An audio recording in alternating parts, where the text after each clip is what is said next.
asking an important question. What does this call for dialogue actually mean? Is dialogue simply sitting around a table and talking? Is it listening? Is it negotiation?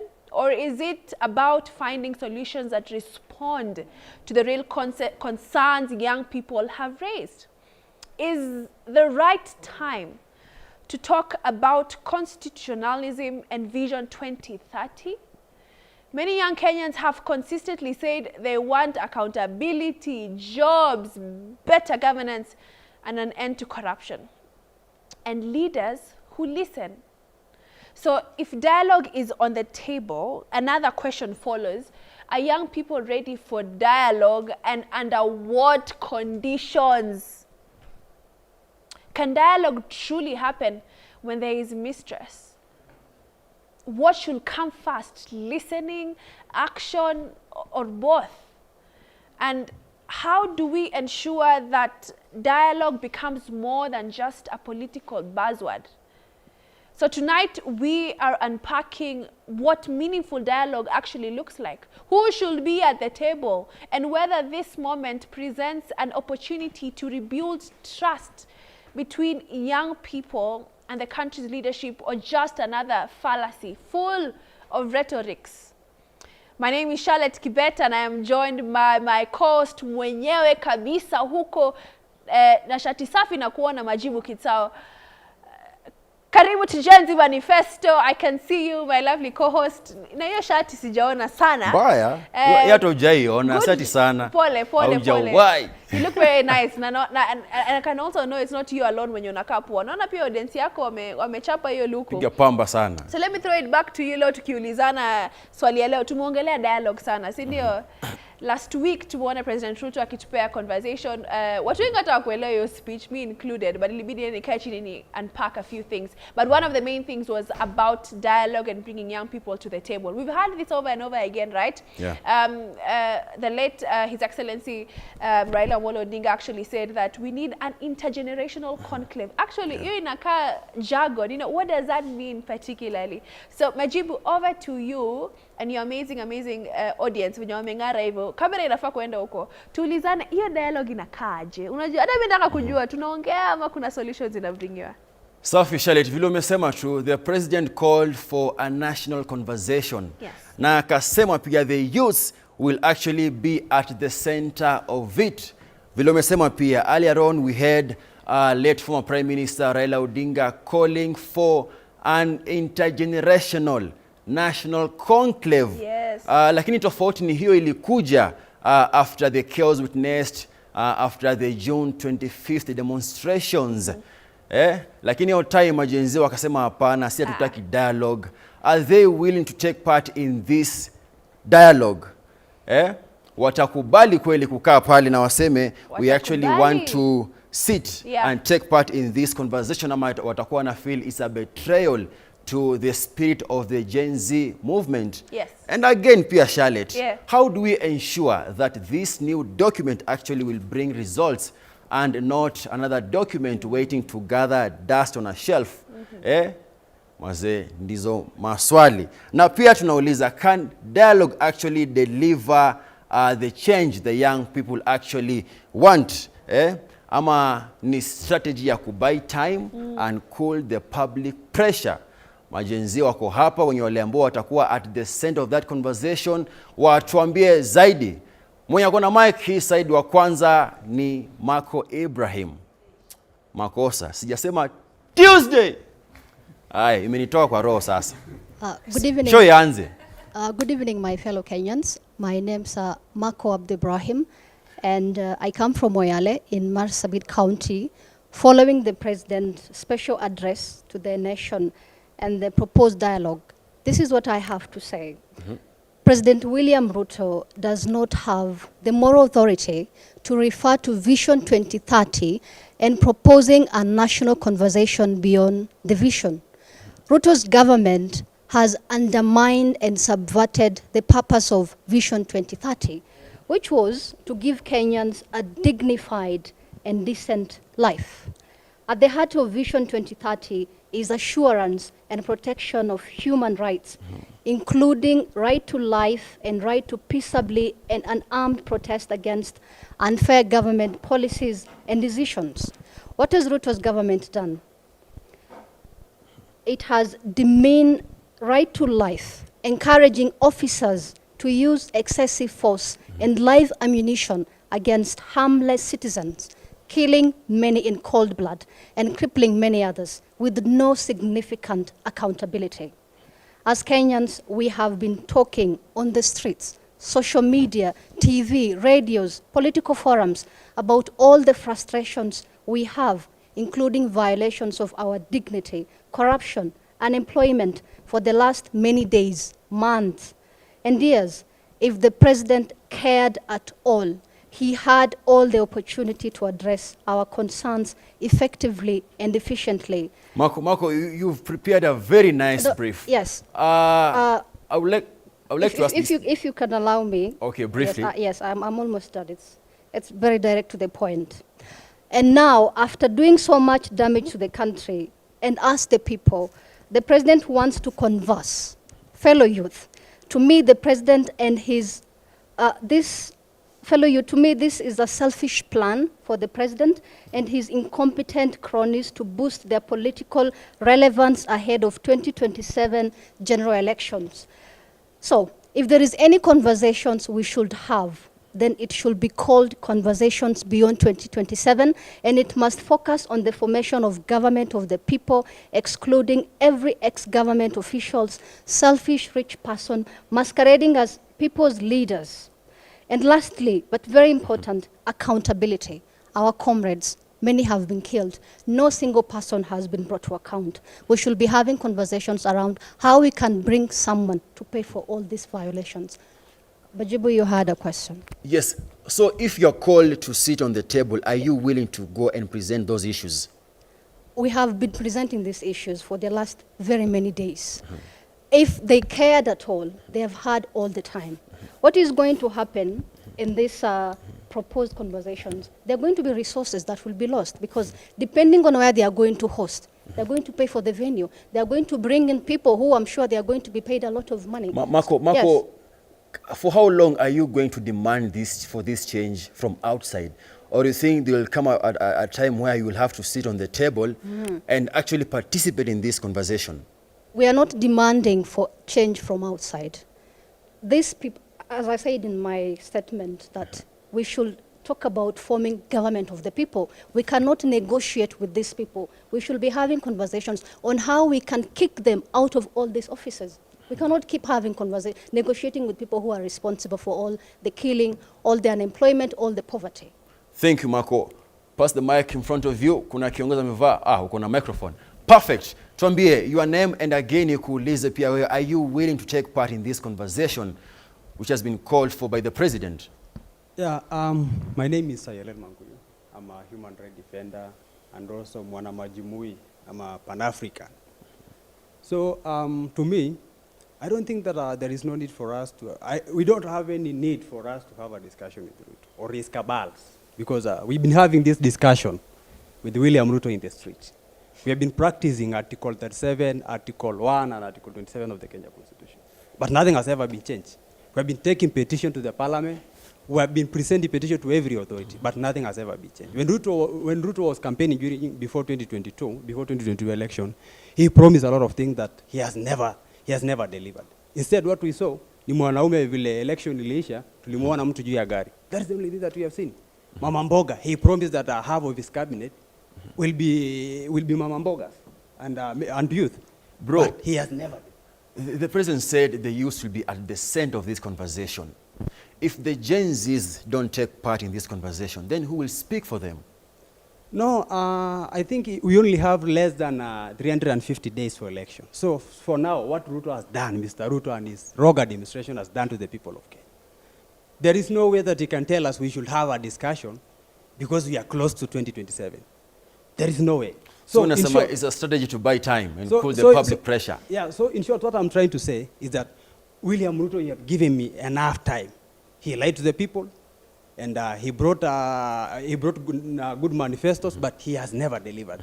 And there is no way that you can say that we can have a conclave or a discussion with William Ruto, yet there are no accountability for the people who have lost their lives during the Genesis protest. Instead, if you want to plan for a protest now in Kenya, or just plan for anything in Kenya, or a political rally, you'll meet with violence. There are goons, there are rogue police officers, but they have never been brought to books. We have seen a lot of people from the government side calling a certain tribe, calling with rebranding with a certain animal. So, because I can't measure, because I know there are some media ethical. So, what we are trying to say is that we don't have any time to talk with William Ruto Safi. Or anybody who is in this rogue regime. Safi. Nikuje hapa mbele kwa Hassan Lewa, Zela Kilifi. Are the Gen Zs in Kilifi willing to take part in this conversation? I will speak for the entire country. My name is Hassan Lewa, the president Vuguvugu la Vijana na Maendeleo Pwani. First of all, I see in this room the earlier speakers are very good leaders who are actually afraid of taking responsibility. The same conversation that they have been talking about, these are the same talks they have had since during the 2024 protests. These are the same conversations. But when a chance has availed itself for them to take leadership and be in that room and talk about the vision of this country, a very important chance. I'm telling them, for you to be in that room, you don't have necessarily to agree with the president. You are there to give your opinions on the future of this country. You do not have to come and say two-term. It is not necessary. This is a conversation. The president was very categorical. He said that it is beyond political parties, beyond generations, that we have to have this conversation. For me, I am ready to have that conversation as a young person, because I understand that the issues of these countries matters development. For myself, I am a development advocate. So matters development, matters where the direction of this country needs to be, or this country needs to head to. We need to take part as young people, because it's whatever they are trying to say is we need to seclude ourselves as young people, because these things are not working. We have a chance of going in that table and advocating for these things to work. And Lewa, this is not the first document we are discussing actually in this country. Do you think that and the previous documents also had public participations? Do you think that if they take part in this new conversation, their issues will actually be addressed and not, as I said in my intro, not another document waiting to gather dust? It is not just a document. It is a vision for this country. Let us get the wording clear. A vision for this country. It is beyond 2030. In the event that we are saying that as a country we need to take the Singapore direction, which will mean a lot of industry in this country, it is one of those things that will be solving one of the issues that the young people are saying, unemployment. We are looking for inclusivity in this country. For a very long time, we've lived with several counties getting marginalized, others getting their equal share of development. In this Vision 20, beyond Vision 2030 conversation, we'll get a chance and say, hapa lazima kila pali ku included. This is the chance, I'm saying, that instead of us frowning outside the table, outside the room, let's get in that room. Then let's bang those tables when we're inside the rooms. But this habit of us shying away because, you just fear, you see, fear has killed more dreams. Safi Lewa. Crossing over, uko mwisho kabisa, mzee inakwaje? Yes, my name is Godfrey Okeo, the National Secretary General for the People's Renaissance Movement, or simply the People's Movement. My friends, the time to have a conversation was right before the MPs voted for the punitive 2024 finance bill. That is when they should have sat us down and had a conversation to know what we think as the youth of this country. That time is gone. Right now, what they're trying to do is the proverbial kuuma na kupuliza. Wameuma, sasa wanataka wapulize, ndio tusirealize the hurt that is going on, because wameona we are heading towards the elections in 2027, and we are not ready to be used in that manner.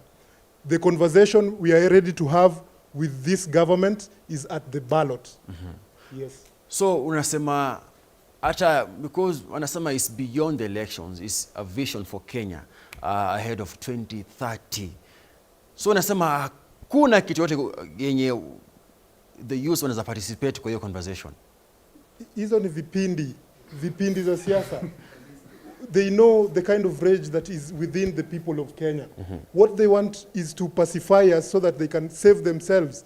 They're looking for a way to get back into government so that they can continue to propagate the same things: corruption, tribal politics, and all manners of violation of our constitution and our being as the people of Kenya. So bro, according to you, unasema this whole conversation issue is very political and it's just trying to cool the public pressure.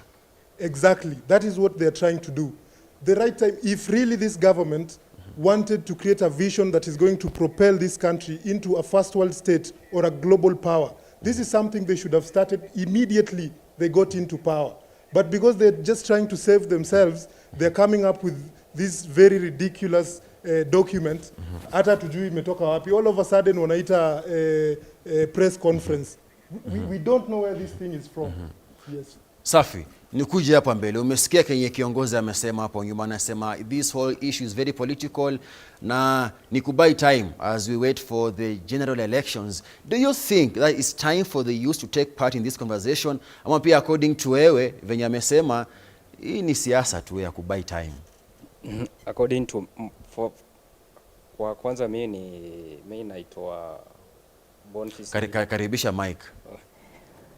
At first, my name is Boniface Ngila, a young lawyer, and we are not supposed to be atufai kuingia with any dialogue with the current government, because according to me, government may violate Article 36 and Article 37 and Article 38 and even Article 1 of the Constitution. Unaona? Another thing, as a youth, tumekuwa discriminated according to hiyo mambo na kazi. Unaangalia governor sema ina create job for the youth. In recent, tumekuwa na election all huyu jamaa amelost hiyo kiti, sasa amepewa employment. And yet government inasema inataka ku create employment for the youth. Kwani hiyo slot si wangepe a youth? Si ndio? Hata mimi naweza multitask, naweza kuwa napiga show Tuesday, alafu hiyo siku nyingine pia mimi napiga shughuli huko bana, nazunguka na VXL. Yes. Aya. Umesema hakuna conversion na serikali sahi. Yes, we want to do away with those political protagonists. Sawa, nikuulize. Mmekuwa mkilia, mnasema serikali haiwasikizi. Many a times umetokea streets mkisema you are championing for change. You want to be heard, inclusivity in government. Sasa hii president amewaita, amesema chance ndio hii. Msiende kwa streets, kujeni tukae State House tukunywe chai, tuongee. Bado ni ngori. Mnataka aje? Kulikuwa na Nandiko report. Sasa hii amefulfill hiyo Nandiko report. Sasa unajua siwezi wajibia champe. Hakuna, hajafulfill. So the best way ni tupatane kwa ballot. Hiyo ndo conversation tunaweza kuwa na yeye. Sawa. Governor, yes. Namuita governor, ataambia jina yake real. But nikuulize tu, do you think that it is time for the youth to sit and have this conversation? Ama vile champe amesema, convo ni kwa ballot? Okay, my name is Obuya Felix, an aspirant in Karachuonyo constituency. You know, first, we have to take the cognizance of the atrocities that has been done to us by the Ruto's government. However, again, you have to realize that the government has also had its ups. Like right now, we have a stable shilling against the dollar. Our inflation rates are very low, and our foreign exchanges are 3 times as they were in 2022. Those are very good things the government has done to the country to ensure that economic transformation is ongoing. About the dialogue, the 2026 dialogue, it is high time the youth sit down to ensure they take part in the economic blueprint of the country. You see, we can be against the president or the presidency, but we cannot be against our own development. We have to ensure that we take part and ensure that we are. You see, the problem is that we are taking this power to them, yet we are the power. Youths are the power of this country. We have to be in the table. We have to ensure that we vest our views. We ensure that everything that the youth deserve are put on that paper, or that vision. And see, when Kibaki was developing the Vision 2030, he did not do it for himself. He did it for the country. Again, we have also benefited much from Vision 2030, that we cannot say that Vision 2060 is just a talk or a propaganda or a political thing. This is beyond politics. And for us to ensure that there is change in this country, we have to be part and parcel of that change. If we cannot converse with the government, then we are against the government. Okay. Yes. All right.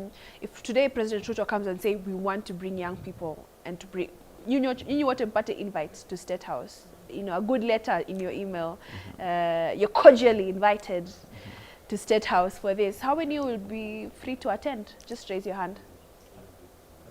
Yes, to go. So no, I just want us to be honest. Sina invite, guys. But wamesema ni watu wangapi majibu? Watu wako ni wanne. Wameinua mikono, wamesema so 4 people, right? Huyu ni kama yuko sure. Champion unaenda mawendi. Kwa sure. Labda niko na invite, amwezi jua, but okay, so 4 people. Yes. Charlotte, yes. There's a question I would like to ask, like all of us. How long has Ruto been president? 4 years, because we are already in August. Have people really not been talking? So the question is, and that's what like, we're having have the people not discussion been today, talking like what about is their talking, issues? What is dialogue particularly? And what else? The population of this country, we are like 54 million people. Like 57. 57. I thought the projected was around 54, but it's okay. So do we need to dub like a conversation to be a special conversation where we are going somewhere special, we will be facing the president and talking? Or is it not the responsibility of the government to always be there on the ground, hearing what are people saying all the time, right? So when now the president, 1 year to election, calls for a dialogue, you should ask yourself, what is it that he's going to do different, that he has not been able to do? Yeah, so, Marco, are you simply saying that the president calling for this conversation is simply saying that he has lost touch kabisa na ground? That's a good question. Yeah. I think the president is trying to find a way people will engage him, so that, because right now many people do not want him to be the president for in the next election. So he's trying to find a way he can bring people on board. Something that looks hopeful for the country. It is not good for the people. You see, the 24% of Kenyans still support President Ruto's bid, so he's still the most supported candidate in 2027. So you cannot say that he has lost touch to the ground. No, he's still the most supported candidate for the next year. But this dialogue is not about 2027. This dialogue is beyond 2027. You see, if you look at the economic blueprint of 2030, we have infrastructure, health, tourism, and other sectors. President Ruto is very good enough to ensure that when they leave power beyond 2030, he has left we have a continuity of developments across the country. And if Vision 2030 lapses, winds down, what happens then? We must have an economic blueprint that will guide the country from generation to generation to ensure that Kenya continues growing. Governor, nikuulize swali. Yes. When they were launching Vision 2030, ulikuwa wapi your time? 2030, I was in 2008. I was in primary school. Primary school. Yes. Ulikuwa Rema wakilongi Vision 2030. Yes. Now if we start talking about Vision 2060, sahi. Yes. Na yote 2030 hatujafika bado. Utakuwa wapi mzee? Well, that's why it is generational. It is beyond us. It's for our children and our grandchildren to ensure that when new government comes to power, they don't leave behind some developments that were started from where we are right now. From where we are right now, would you say we've done something towards realizing Vision 2030? Yes. Tuko mahali kwenye we had projected earlier. Yeah. Actually, 80% of Vision 2030 is implemented. So, Safi. You know, champion unasemaje? Some of us briefly, kuna msaja ongea hapa pia. Let me just respond for a second. Some of us imagine that we are differing with this dialogue because of personalities. We are doing this based on principle. And it's not just about Ruto. All these past governments have failed us. That is why we have not even been able to attain Vision 2030. Now, the person that is coming to us to talk about a new roadmap to propel Kenya to a first world nation, his history yenyewe imeharibika. You know, when we were calling for a dialogue, when we were calling to be heard, he was not willing to sit down with us and hear what we were saying regarding something as small as a finance bill. Now you're talking about something as big as a roadmap to propel us to first world by 2060. Who tells you that now this person has changed, that now if we sit down with him and talk about this roadmap, it is going to be implemented as we will speak or as we will converse about it? This is the reason why we are saying we do not accept this dialogue, because hii ni mchezo ya town. Safi. And we know where they are taking us. Safi. Anasema dialogue ni mchezo wa town. We should not take part in that conversation. Sai nikuulize Champe, 5 years from now, will Gen Zs be judged harshly by history for refusing to take part in this conversation? Ama pia wewe unaungana wengine in saying that hii hakuna kitu kwa hii conversation? Okay, thank you so much. My name is Brian Muindi. I'm happy to take part in this conversation. Already we are having a conversation. So number one, I'm really against what the president is saying, because we're looking at the intention. What is the intention? What is the motive? Why now? Why when we are counting? We had 379 days for him to go home. Why now? What is the motive? Why have you decided to start a conversation now? You know, when this government took power, we, as the youth, we tried to those youths who've been into different spaces, we tried to negotiate a way how we can have a conversation where we'll get the youth in these institutions, so that whenever there are policies, then the youths are taking part in it. But this government never seemed to understand or never seemed to listen to us. So after 5 years, I believe our children are going to they're going to look at us as people who started something in this country, because they believe there's a change, there's a radical change on how Kenyans are perceiving politics at the moment. Many people thought that politics belongs to some people, but you'll all agree with me that for now, people know that this is all our responsibility, and we need to elect the right leaders to make the right decisions. So this conversation, I believe the motive is wrong, it's wrong timing, and I believe we would have done this earlier. Before that, we've also had a lot of reports, but we've not seen them materialize to something we will be proud of. I mean, that is my take. Pale nyuma pia, do you think that you should have held this conversation when this government took office? Na sai is too late. And also, is it a question of why now, why Olkalau? My name is Riro Sibuti, and because I come from Kuria, people love to add O between Riro and Sibuti. And I'm the marketing director, engineering hub. And talking about this, you know, there's a... So marketing director. Kama kuna jinziana Anitafute. So what I have to say is, you know, there are some characteristics of Gen Zs that are so common in Kenya. One of them is that most Gen Zs are learned, and and another is that most Gen Zs have that unity, that urge to follow one's idea. And like I heard many people say here, is that they are not going to take part in the conversation. And I want to tell them, that is, to me, I view it as ignorance. You know, when you are given opportunity to do something, do it. Hata Waswahili wanasema ukiitwa we itika, kata unaloitiwa. You know, like this guy... Sikatai uwito, kata uitiwalo. Bwana, wacha kunikosoa. Okay, anyway, that is it. So when you say that you are not going to participate, and you can see the reasons they are giving, they don't make sense. Wewe unakaa hapo unasema kwamba time imeisha. Time imeisha aje na alipatiwa 5 years na 5 years hazijaisha? Kwani comeback ikikuja dakika ya 90 wewe unakuhusu nini? Wanasema is trying to fatten the bull on market day. Yes, you can fatten the bull on the marketplace how? And still sell. Eti how? You give it a lot of water, and actually let me tell you, time has not ended. How many months are remaining before the elections? He cannot do all that he was supposed to do. But this thing... what has he achieved? Kwani wewe ukitembea Nairobi hata huwezi ona affordable housing, huwezi ona people. What do you mean that who is living in those affordable housing? Sawa. Ashasema yake. Champe, okay. Umesikia Kenya. Let me tell you. Okay. First of all, briefly, let's all Gen Zs, let's participate when we are called upon to participate. Wewe usianze kusema eti alikuwa wapi, alimefanya nini. Wewe ukiitwa, go and participate and useme hizo vitu zako huko. Sawa. Okay.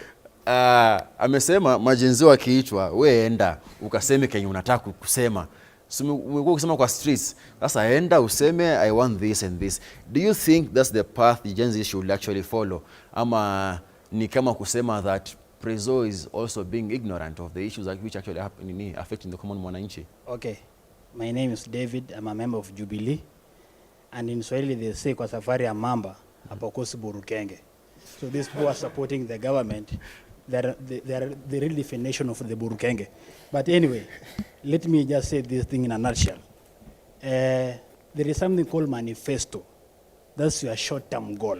Vision is your long-term goal. Ni msemo lakini tumesema hakuna matusi ndugu yangu. No, ni methali, mimi si muhenga. So, Mr. President, we should hold you accountable to your manifesto. You see, that's why we had an economist by the name Ian Smith. He told us, take care of the coins, and the notes will take care of themselves. So if you cannot fulfill on a manifesto, how sure are we you are going to fulfill on this vision? As we agree with the vision 2060, even as we have a vision, I have my own agenda next year, what I want to achieve. But you see, the problem, the message is good, but the messenger is a suspect. Yeah. You see, the message is good, but the messenger has a question mark. And let me tell you something. Ruto has been our tenant in Jubilee from 2013. We have been with him for 10 years. And I can bet in this show there are two things here.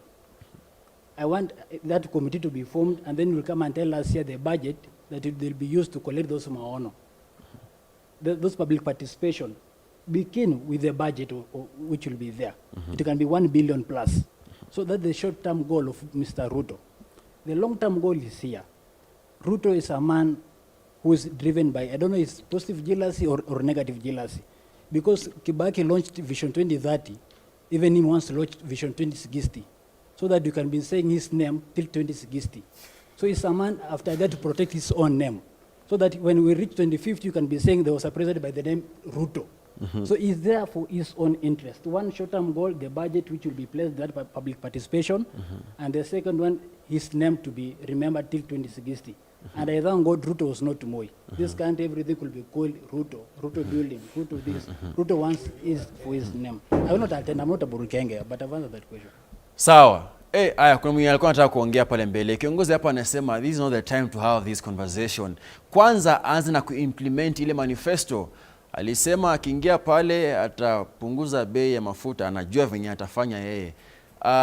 Which is actually not the case right now. No maana anauliza, how can we start talking about Vision 2030, Vision 2060 kama serikali haija implement hii manifesto yake saa hii? Do you think that that's the direction we should take, ama uko na contrary comments? Yeah, kitu ya kwanza ningependa kusema kwamba there is a quote by Frantz Fanon.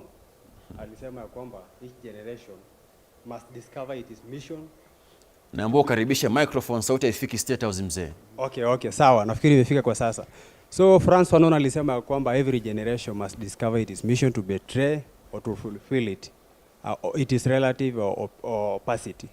So ningependa kusema ya kwamba I don't know the reason why tuko na watu wale tunasema Gen Z wenye wanaona chenye ilifanyika na chenye yale ambayo yanafanyika kwa sasa, kwa sababu kijaribu kuangalia yale yote tuliambiwa before election 2022. Yale mambo hakuna mambo yote imekuwa fulfilled. Zile mambo wakisema mambo na affordable housing. Affordable housing ilikuwa wakati wa Uhuru. Lakini huyo mtu hakuguza payslip yetu. Ukijaribu kuangalia saa hizi wale watu wenye wako affordable housing. In fact hata mimi natoka upande za ya Embakasi, lakini sijaona kitu kama affordable housing. Sijaona mtu yote mwenye namjua mwenye anaishi affordable housing.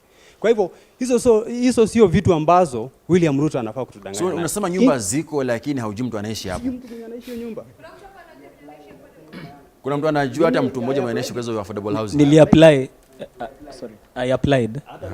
Personally, I applied, nili-apply moja hapa, no, ukiingia town, Pangani, nili-apply. But juzi walinitumia message, zimeshachukuliwa. I look for another one. Yeah, I can show the message. So just to subscribe to whatever he's saying is that this government has a problem. Psychologically, we call it illusion of functionality. Illusion of functionality is where you think you are functional but you are not. Naomba tunafaa kwenda break. Tunarudi. We are taking a short commercial break, lakini umesikia comments za majenzi. Naambianga daily hakunanga show ingine kama hii. Show ni moja, inaitwa Z Manifesto.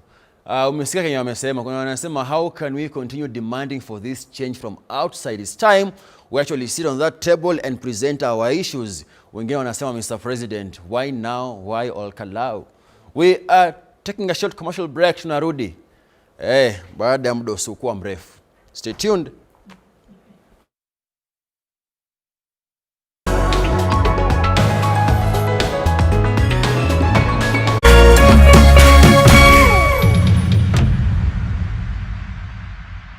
Hii ni ukoretwo na mathina ma mwiri hari mirimo itiganite, murimo ta diabetes, high blood pressure, arthritis, low libido niguo kwaga hinya wa undurume uria uthondekagwo kwa Mukeo Nutritional Herbal Clinic kwa ihinda ria thikũ 3 ugathira kaimana. Murimo wa infertility niguo kwaga ciana hari athuri na atumia, ndukamake. Nyitanagira na mutaramu J Bro wa Mukeo Nutritional Herbal Clinic o muthenya wa kiumia ikihanda thaa 4 cia utuku. Ni akuheaga kanya ukahura thimo mukaraniria ukamutariria thina waku nake agakuhe kihonia. Ni ndagitari J Bro wa Mukeo Nutritional Herbal Clinic.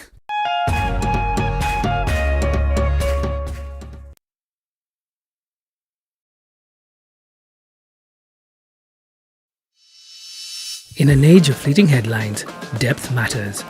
PeopleDaily.digital carries forward a legacy of genuine journalism.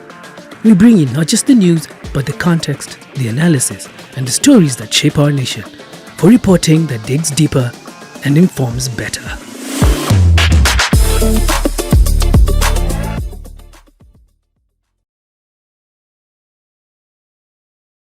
As the sun rises, so do we, as we trust it to rise and set without any worries interrupting your day. StarTime's home solar solution with solar panels, hybrid inverter, and lithium battery.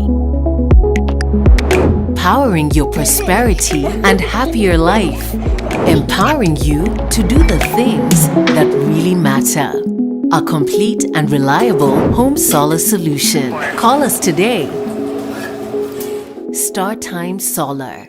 Power your life.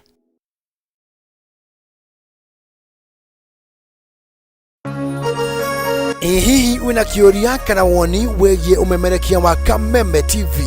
Twandikire woni waku kuhitukira Facebook @Kameme TV Kenya, X @Kameme TV Kenya. Na twandikire email kuhitukira info@mediamax.co.ke. Kameme TV, muthigi wa ruriri.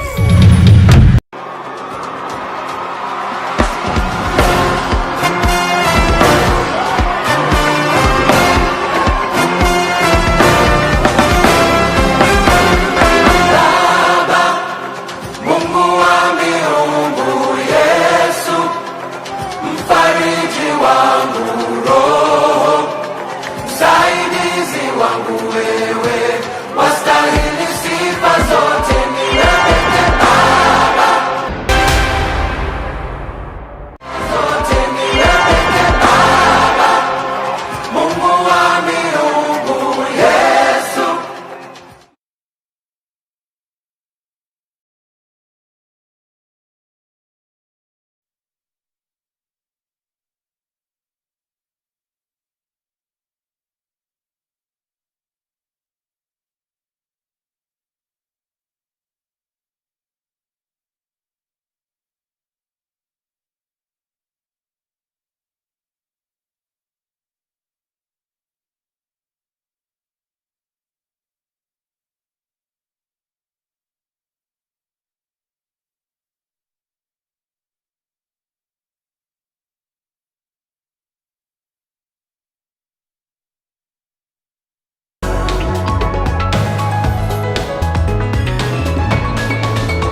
Welcome back to Gen Z Manifesto. Siwezi sema hivyo loudly like majibu huko mwenye anaisemanga loudly, but I will just say it politely and in a nice way. Welcome back to Gen Z Manifesto, and the question of today is, muko ready to participate kwa dialogue ya Ruto?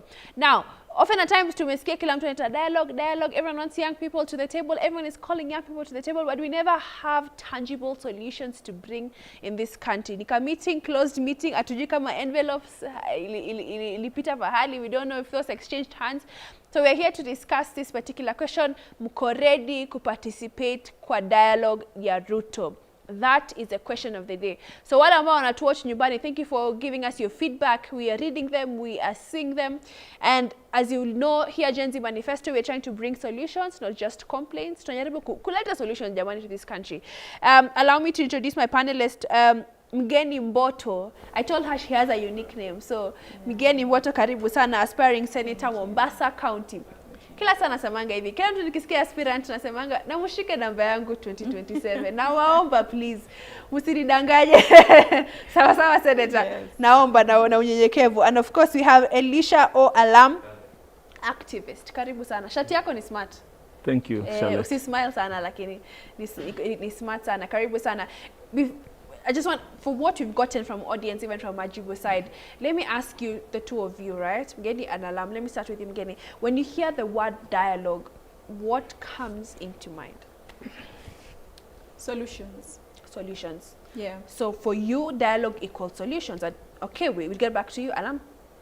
The word dialogue, it's people coming together. So people come together. No, and reasoning. So people coming together and reasoning. Yeah. So I'm getting back to you when we hear, probably President Ruto asking people, come, let's have dialogue. Or not only even President Ruto alone, leaders across the country saying we want a dialogue, right? Right Honorable, the late Raila Amolo Odinga said we need an intergenerational national conclave. So, ni nini tunaongelelea hapa? Labda nirudi back kwa history kidogo tafadhali, so that labda sote tuwe at the same level ya kuelewana. Kwanza, a vision is a blueprint of where we are going, like a true north. For the past tumekuwa guided na Vision 2030. And to be specific, hasa Kibaki pia alifanya preparation ya Vision 2030 a year before. Yeah. Hakuamka tu siku moja akasema haya tutafanya Vision 2030. It took a whole year before it being launched. Yeah. It was launched to 8. It was yes. Yes, but it took a whole year. Ilipoanza October, ikawa launched the next year around June 2008. So it was something like, kwa sababu gani we had problems as Kenyans, we had problems. After post-election violence, we had problems. And what is the one thing ambayo ilitusaidia? We started having conversation with each other. Kwa sababu gani ilikuwa tumefitinishwa against each other. Tumekuwa mahasidi against each other. That is the direction where we are as a country. Yule rafiki yako, munisoma naye, mwajua na jirani yako, all of a sudden amegeuka kwa mtu mbaya. Na katika sisi tunavyojua jirani nani? Ni kama ndugu wa karibu. Fimbo ya mbali ndugu yako haiwi nyoka. Kabisa. So we are coming back again to see why a dialogue or why now? One, Vision 2030 pale imetufikisha tushukuru, but it was a true north. Kila mmoja alikuwa in government lazima tangalia tumefika wapi kwa Vision 2030, what are we going to add? The 3 pillars. Yes. Where are we going to add? Wapi tutaongeza? Mgala muwe lakini haki yake mpe. We are saying we're going to judge people based on what they promised, which is a short-term manifesto, and the long-term, it is cumulatively. Kwa sahizi sasa tuanza kumlaumu nani? Turudi tena tuanza kumlaumu Kibaki, ile Vision 2030 yako intufikisha hapa, hatukuenda mbele, hatukurudi nyuma. We can't do that. Let's be very, very logical. Ilitufikisha pale tumetufikisha because there were different regimes that came into power and did what they did. 1, 2 actually. Vision 2060. Itani benefit mimi na my new generations to come. It will not benefit someone who is at 60 years because productive age imeisha. By the end of the day, we will be pioneering. Not just pioneering, we will be the instrument. Sisi ndo tutakuwa nguvu kazi, maanake sisi ndo tuna hizo nguvu za kuendesha hilo gurudumu la where we want to reach. Lakini mimi nikija nikisikia hatutaki kitu chochote, huo tunaita uhasidi. Kwa sababu hasidi hana sababu. Hasidi kama hataki have a solution. Maanake hata mkikosana in any way, mtakaa mfanye nini? Tuleta solution. tuongee, let's have a conversation. Hata kama makosa yakawa ni gani, we'll have to move forward. Lazima kupatikane na njia. Lazima tupatikane na njia. Sawa sawa Adam, we're looking for a true north. Vision 2060 is the direction we want to take. Let's judge people according to same. Hakuna kitu chochote amefanya, hakuna manifesto. Let's judge them for manifesto. A manifesto mimekuwa the Kenya Kwanza and it has been implemented. Alisema universal health care. Are we not moving in that direction? Yes, kuna shida, but we're not moving. Are we still stuck in that? Tulisema MSME, are we still stuck in one place? So what you're saying is we're dismissing everything. You are killing the message and the messenger. Total, yote, tunamaliza yote. Alam, on the same breath as Mgeni has mentioned, I mean, amesema dialogue is important, we need to find solution. What do you have to say about that? Yeah, whereas dialogue is important, but as the young people, we need to understand who are we dialoguing with. Like, this instant, William Ruto is calling for a dialogue. By the way, thank you guys for inviting me here. My name is Elisha Ochieng Alam. Everyone knows Alam. Alam, don't stop being humble. Okay. Yes. Where was I? we were saying we have to be careful. Yes, because I don't think the current president, that is William Samoei Ruto, is one man who is going to bring any positive change. We are ready to dialogue with William Ruto, and I do not want to be so objective with the issues of whether we want a dialogue or not, where are we going. We don't need a dialogue so that we can have a blueprint of where we want to go for the next 60 years. It doesn't need a dialogue. William Ruto is trying to be clever in hoodwinking us into coming into conversation, because what has happened so far, he has lost touch with the people, and it is good that he has realized that he has lost touch with the people, especially the young people, and we are ready for dialogue. So, someone mentioned that before you arrived. And quick question, today at State House there were meeting of village elders across the country. I'm sure some of us saw. And one of the village elders said, wow, I am so honored that who would have thought that a president would call village elders to State House. So this is a great thing that you... No, it is. Okay. It is. I don't disagree. It is a great thing that a village elder has been recognized. No, and now, leave alone the fact that they are now coming to State House. That is a plus.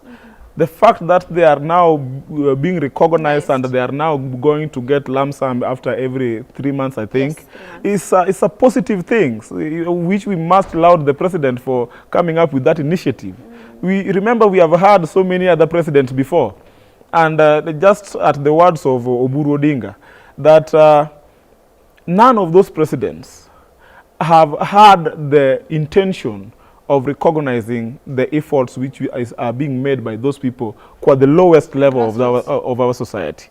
So it is a good thing. We even if we are saying William Ruto is bad, but there are some positive things that we must recognize as watu ambao wanaona vitu zinafanyika. Like that one thing is a positive thing, which I will be so ignorant kuanza kusema hapa ati hiyo ni mbaya, umebeba wazee siji kutoka ushago umewaleta Nairobi. No, nitakuwa nadanganya. Acha nikuulize Alam kidogo, just an honest question, kabla tupouliza nani atafika State House before we went to our side. If let's say today you get an email from State House, we cordially invite you for your presence at State House for probably the dialogue. Wewe kama Alam unaenda?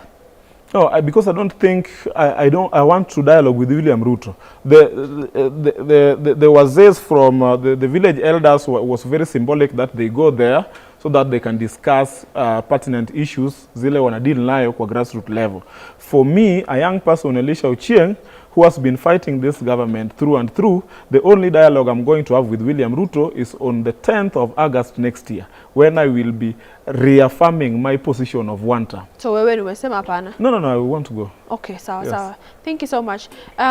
Mgeni ambavyo umesikia Alama yes majibu. You cross the other side kwa Mboto, pia nimuulize swali na pia ni direct kwake. Yes.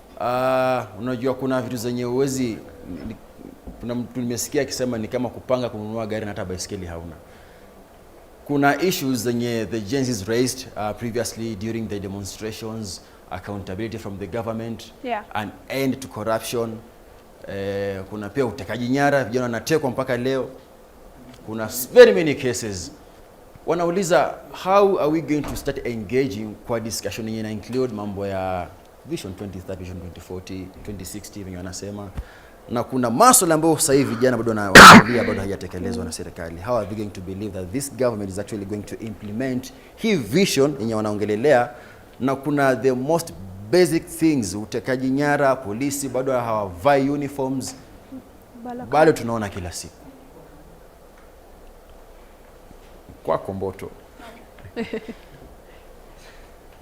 Sijakata na shida, we do have problems. As a nation, we have not been able to mitigate. Kuna vitu vingi labda hatujaweza kuweka kwa uwazi, mbona nijisikie. Oh, sorry. Please speak now. Can you hear me? Iko sawa tu. Endelea tu. Hatujaweka kwa uwazi, ama kuna vitu vingi ambavyo labda ni kwetu bado ni tashwisha ama ni shida nyingi. Ndio maana waambiwa pale ukiwa na hiyo issue, labda upande wao wamejaribu kadri ya uwezo wao kujaribu kutafuta the solutions. Manake ukiangalia pia police is actually an independent arm of a government, ilipewa independency one or the other. And kulikuwa na institutions ambayo they're supposed to be working towards this. Manake as a government you're supposed to set an environment that is conducive enough for that institutions that are working on different spectrums waweze kufanya kazi yao. Na nadhani katika vitu ambavyo tumeweza kufanya kama serikali imeweza kufanya ni kujaribu kuweka environment ambayo institutions ipate kufanya kazi sawa. Sasa lakini pale tumefikia zile institutions labda hazifanyi kazi vile zinavyotakikana. Ndio pale tunarudi. Do we now need to sit down sasa? Lakini kwa nini turudi kwa boardroom only as a government? Why don't we go back kwa boardroom as Kenyans? Je, unahisi kwamba baadhi ya masuala ambayo umesema kuna taasisi kama ACC, kuna IPOA ambazo labda hazifanyi kazi vile zinavyostahili. Do you think ni jambo la serikali yenyewe iseme inachukua hatua bila kumhusisha mwananchi wa kawaida? Haiwezi. Kwa sababu the first thing kwenye constitution inasema nini? Sovereignty power belongs to the people. Lazima turudi tukae tuongee. Jamani, hii IPOA. Wewe si umeongea mimi nikakusikiza? Ongea nisikize. Sio umeongea nikakusikiza ndugu yangu hapa. Mwacha malize. Bro. Aya, ngoja kidogo senator. Ongea. Maliza Mboto. Ongea kile nilikuwa nataka kuongea mimi. Please bro. Ongea sasa. Senator, continue. Pale ndo kazi yake, hiyo si kazi yako. Continue. Now my point is this. We still have to go back. Kukiharibika in any way. Manake at some point we said Gen Z, the whole revolution was started on one angle. Si tulianza kwa sababu ya nini? The finance bill. Hatuitaki. And what do? We went the extra mile to say hatuitaki because our leaders were not actually representing to us. We went the extra mile to say hatuitaki. And that is how the revolution was started. But what do? I realized this is not going to work if this finance bill itapita na the majority of people hawaitaki. Let's recall it. What else do you want? Ministers wengine hatuwataki. Sawa, it's called a listening government. Ilikaa ikasema wacha tufanye hiyo hapo kwa haki. Hiyo walifanya kusema laki. The finance bill ilipitishwa after kufanya nini? Marekebisho ambayo tulikuwa tumesema yarekebishwe. Yale masuala ambayo vijana wanapigania kwa sana sahihi. Vijana wamekuwa active politically saa hizi after the revolution. Kumbuka tumekuwa ruled with a different mindset. Mimi siku zote wanasema the constitution is meant for the 21st century. Us ambao we are moving into that. Not the other century. Wamekuwa kifanya vitu in a different way. Na sisi tunasema there is not how we want. So this is our chance. This is our opportunity kusema vile mmekuwa mkiendesha hii serikali, maybe the way it has been going. We are here now to say let's find a more oriented, a more solution-oriented, people-oriented solution in solving the problems that tuko nazo hizi sasa. But the international dialogue, kwanza tuelewane. it is for making nini? Because when mwenye ukiwa na goal bila kuweka time frame, si ni story tu na tunaendelea tu. But then where are we heading? This is our true north. Let's have conversation as we know this is where we are heading. We'll get back to you just a moment. I want the Alam to respond, and we'll throw it back to you. Alam, as had Mgeni has said, guys, we know like someone like PS for the youth department youth and creative economy, Fikirini Jacobs, unajua aliyeko hapo kwa sababu kulikuwa na opening akaambiwa karibu. So probably we can see a benefit from that. And umesema dialogue iliitwa alafu jina lake likaproposiwa, and that's how he's the PS for youth and creative economy. So Alam, let me ask you, and do you have anything to say according to what Senator Mgeni has proposed? You know, I think they are trying to paint the country as if the country is really in need of a vision. We can be needing a vision of where to go. But before we start discussing where to go, we had a blueprint. What are the scorecards of the Vision 2030? You cannot wake up like a madman one day and call all TV in State House and say, you know, we need to go. Now the conversation has turned away from Singapore. It is no longer wheelbarrows. It is no longer, what else again? Watu kuinuka kuchini kupanda juu. All those... Hustler. That one. You see, William Ruto thinks that is governing some children or some village elders like the ones he had today in State House. Kwa hivyo unadharau village elders. Did I say that? Actually, sijasema hivyo. Umepresume? Nimesema William Ruto anafikiria, siwezi apologize. William Ruto anafikiria anaongoza watoto wadogo ama wazee wakongwe ambao wanapumzika pale kijijini kama wale ambao leo wamekuwa nao Ikulu. Hivyo ndio nimesema kwa Kiswahili safi. Nimeona hapa mbele Kiswahili sanifu ndio unawika. So basi wacha mimi pia nijibwage uwanjani kwa mambo ya Swahili. Kumbuka William Ruto kabla tuanze mazungumzo ya Vision 2030, yale madhamani ya ambao tunataka maono tunataka 2060 sorry. Yes. Kwanza atuambie what are the scorecards of the hustler nation. Hustler, what was this? The manifesto. The hustler manifesto. Where did we get with the bottom-up agenda? Where did we get with wheelbarrows? Just recently, William Ruto went to tell wamama huko nyumbani that now we are carrying you with wheelbarrows to Singapore. So now imegeuka tena because ameona wave iko na yeye, nobody is with him, he is surely going home. Sasa anaanza kutuletea mambo ya mimi niko na maono. That is why he keep on saying leteni agenda. We don't have agenda, by the way. And we do not need to have agenda. Why? What do we need? We need William Ruto first, our number one agenda, as a priority of this country right now. Because when we get into these shiny things, nitajenga barabara wapi, nitafanya nini, yes, continue. William Ruto will continue to destroy this country like he's doing right now. Go ahead, Majibu. Tumesema hii side ingine that we can't continue demanding for this change from outside. Wewe sumeitwa, wendo pene maoni, enda ukae, aseme na propose chapati milioni 1 every month. Ndio mwambie hapo nyoombe hapa yenyewe haiwezi. But uko hapo unamwambia. If they send me a letter today, I will go after 6 months. Majibu, we have understood the person of William Ruto. Remember, this is a man who can lie in a broad daylight and even cry in a pulpit. Then Alam, if you're not willing to take part, who is going to speak for the youth? Majibu, the best, all this, look at even the dialogues Raila have called. Like the recent one, the 10-point agenda. What did they propose? We had NADCO, we had BBI previously. Extrajudicial killings. That one is in the constitution, surely. Do we need to waste taxpayers' money to discuss whether extrajudicial killings should end? Whether people should be paid? Jana wamesema watu wanaenda kulipwa wale watu ambao waliathirika police brutality. Right now we have presented a petition because the people ambao walifaa walipwe hawajalipwa. Wengine ndio tunasikia hiyo pesa imeenda sijui wapi. When we ask them accountability to publish that list, they do not want to publish that list. Do you trust that same government that wakupeleke ikulu waende waongeleshe nini? Unless you are mad, you are a fellow mad person. Because he is saying he is not mad, he is not drink alcohol, sijui afanyi nini. When you keep on repeating to people, a mad person does not need to convince people that he is not mad. Unless you are mad, that is why you will want to keep on telling people you are not mad.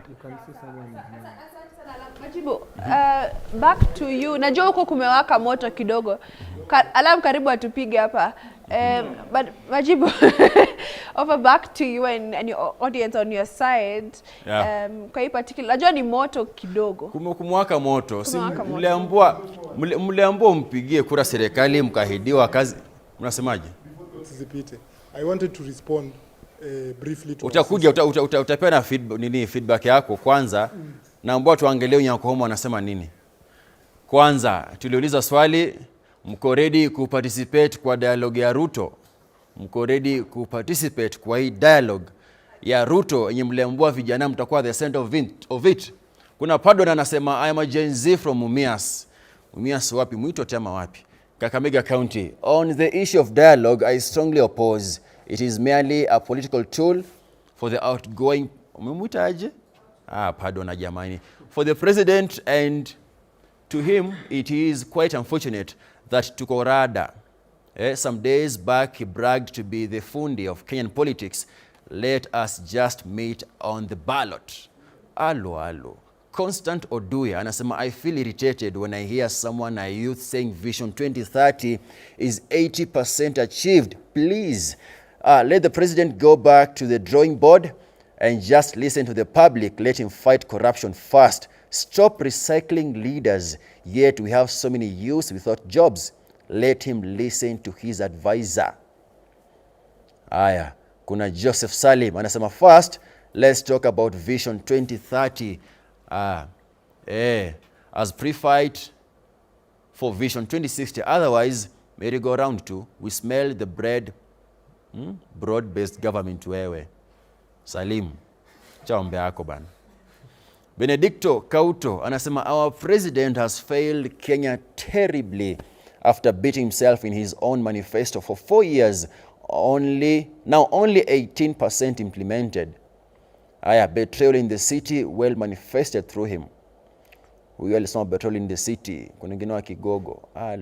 Clinton anasema the government of Kenya continues to play an important role in promoting national development through investments in education, healthcare, infrastructure, and economic growth.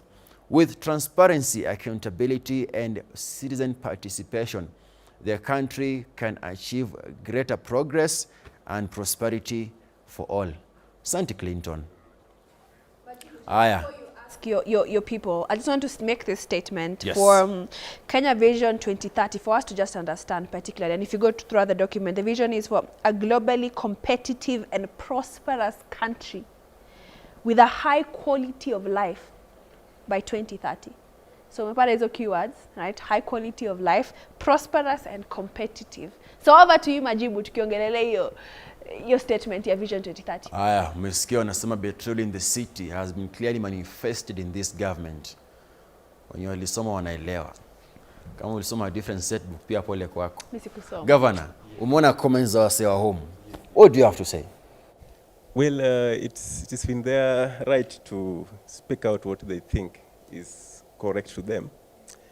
Well, the president has really done bad to the country or the citizens.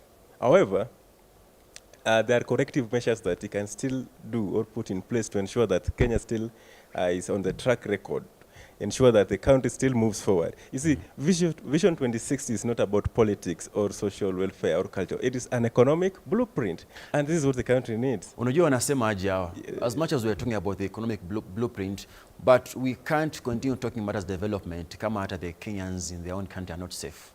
They are lamenting about abductions, extrajudicial killings, and so on. Do you think that we should first of all sort out the previous grievances highlighted by the youth before we actually move forward with matters economy? it is very important that we sort out these issues, especially the killings. And you know, the police force is an independent institution. It is within our right as citizens to ensure that we hold them into account. Msema is an independent institution. Yes. Is it independent? Well, according to the constitution. Sorry. But constitution is what governs the country. But if it's not independent on the reality, then it's upon us to ensure that we hold them into account, ensuring that we recall those people who have been put in those positions, like the IG and the DIG and wherever they are, to ensure that they, if we cannot perform their mandate, then they are recalled. But as citizens, we are not actually performing our rights under Article 1 of the Constitution, because the citizens we have the supreme power in the country. We can recall any leader, but we are not doing that. I don't know why. If you see what happened in 2024 was a very good thing.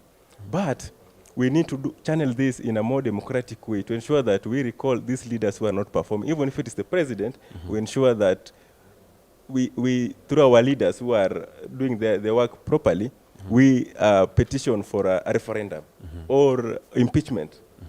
Any person who does not work, then they should go. But when it comes to a dialogue, but we should take part in dialogues to ensure that our views, our ideas are well considered in the governance of the country. Safi, kiongozi hapa mbele. Anasema should take part in that conversation. Anasema at least muone kama your issues will actually be put into consideration. Bado unaungana naye ama you have a different? I think my colleague is a newcomer in this country. This year alone, we attempted to recall some MPs. The constitution clearly says you can recall your MP, but the MPs have not passed the legislation of how to be recalled. So it's a null and void issue. So what I'm telling Mr. President is just one thing. Mr. President, be honorable. Call for this Vision 2060, we make a vote on it.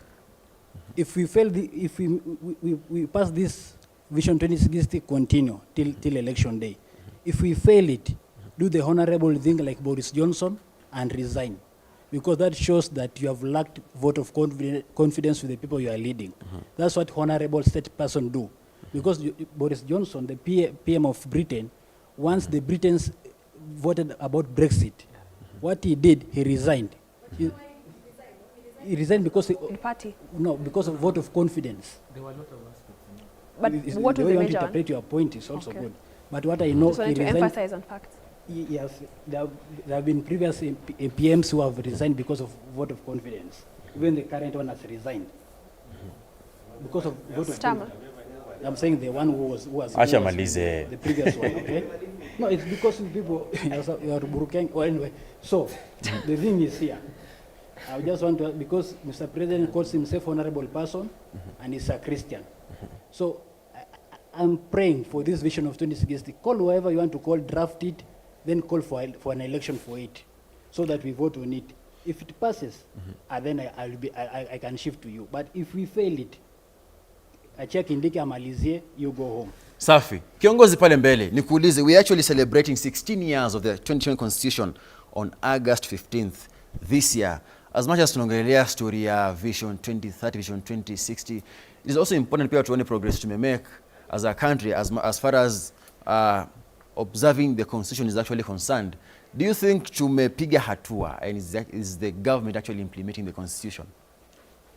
To be fair, since we gave this 2010 Constitution to ourselves, we have seen improvements in various aspects of life in Kenya. For example, the democratic space has greatly improved. Kuna wakati vile tunaongea hapa tungeongea. So in that regard, we have witnessed positive changes. But I want to say something. Let's talk about the elephant in the room. The elephant in the room is leadership. If we have bad leadership, it doesn't matter how good a constitution is or how good this roadmap to Vision 2060 or this roadmap to a first world status is going to be. If we have bad leadership, nothing is going to work. And that is why we are saying we don't want this dialogue, because we know the kind of leadership that we are going to dialogue with. And my sister here said that this government listens. And she has given an example of 2024, that when we came out to demonstrate, to aggravate for our constitutional rights, the president withdrew that punitive 2024 finance bill. But my sister, I want to remind you, this only happened after waliona Gen Zs, actually they were going far. The MPs wenye walikuwa pale ndani, they voted yes despite of Gen Zs wakiwa pale nje wakisema hatutaki hii. So it was the pressure. It's not like the government wanted to listen to us. It was the pressure. So my thought is, sahi tukikaa chini na hii government and we have this dialogue, it's going to be the same thing. We're going to come up with a very fancy document, a very fancy roadmap, but in the end, the leadership is bad, the leadership is corrupt, it is not going to execute or implement anything in that document. Safi. So that is why we are saying no to this. Sawa kiongozi, acha nikujie hapa. Huyu kiongozi alisema anaweza take part kwa conversation. Nikuulize, many of those who have spoken na pia wengi wamekuwa wakisema serikali haisikizi Mkenya wa kawaida. Kama mmekuwa mkipiga kelele mambo ya abductions mpaka sasa watu wanashikwa bado, very many things mmekuwa mkicomplain, mkienda maandamano mnapigwa na mtapigwa, okay sema mtapigwa, mnapigwa hadi the previous demos bado mrushwa tear gas. So mnasema serikali haisikizi wa Kenya. How sure are you that once you participate in this conversation that your issues will actually be addressed? Okay, thank you for that question. So earlier I had said about the issue about illusion of functionality. Our government, like I said before, that is a psychological condition where you think that things are moving, yet practically things are not moving.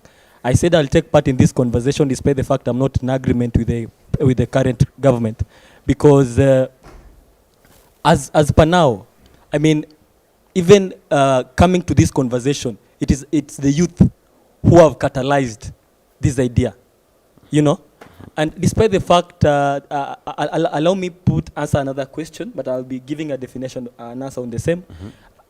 If only our systems were independent,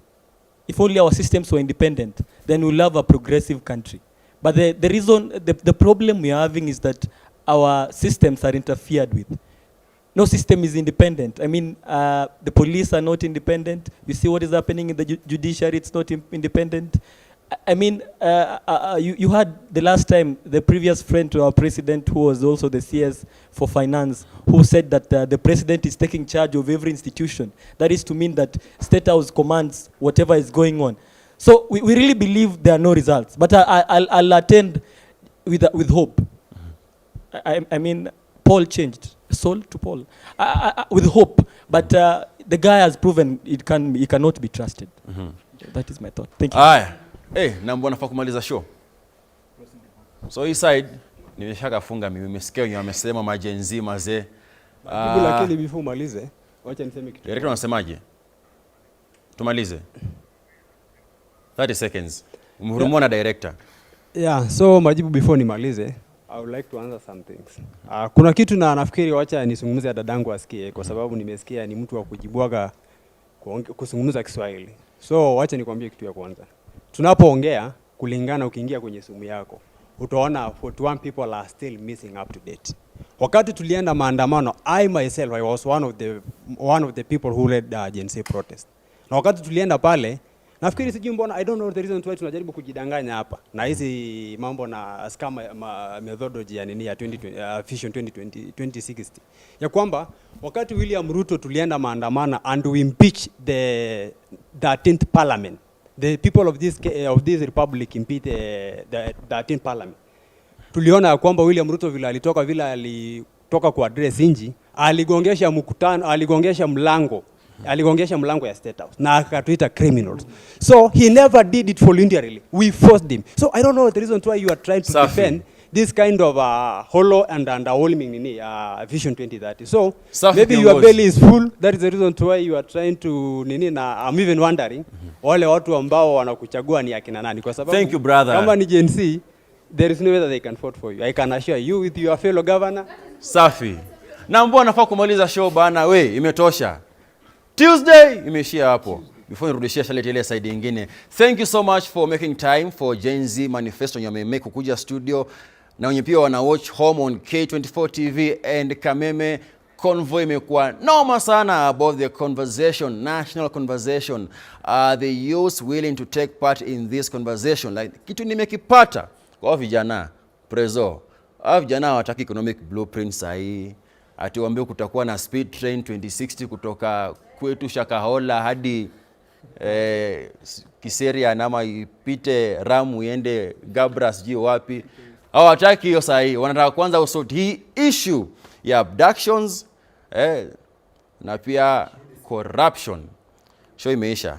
Charlotte, kazi kwako hapa mpaka Tuesday next week.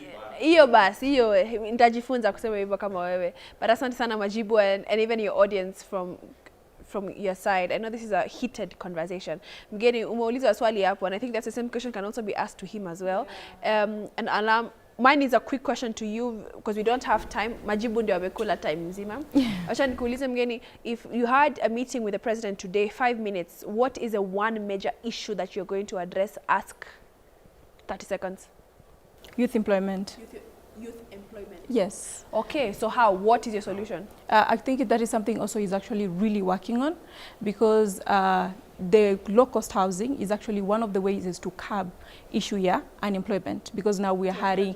Yes, we are hiring. Now we've been able to do maybe that caliber of sorts. Now we are looking at this other caliber of people. Ndio maana Nyota Fund actually came to see, to give capital, because kila mmoja sema nataka kufanya biashara na hakuna nini capital. So capital ya kwanza, na hiyo ndio kitu amejaribu kufanya through hiyo Nyota Fund, kwa sababu hiyo ni kitu pia amerealize. Sawa, tumewapatia wale watu ambao wana skills kidogo kufanya kazi kwenye zile nyumba ambazo tunajenga, lakini kuna wale ambao wanataka kufanya biashara, tuwasaidia vipi? Ndio hapo tukakuja tukafanya nini, akaeka on that.